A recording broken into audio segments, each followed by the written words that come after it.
চেষ্টা করিস না, আমার হাতে হাতটা রেখে দে।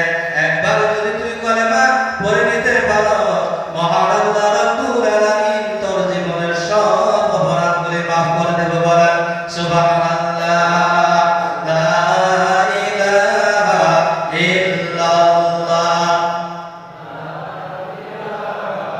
ইল্লাল্লাহ। জোরে জোরে লা ইলাহা ইল্লাল্লাহ।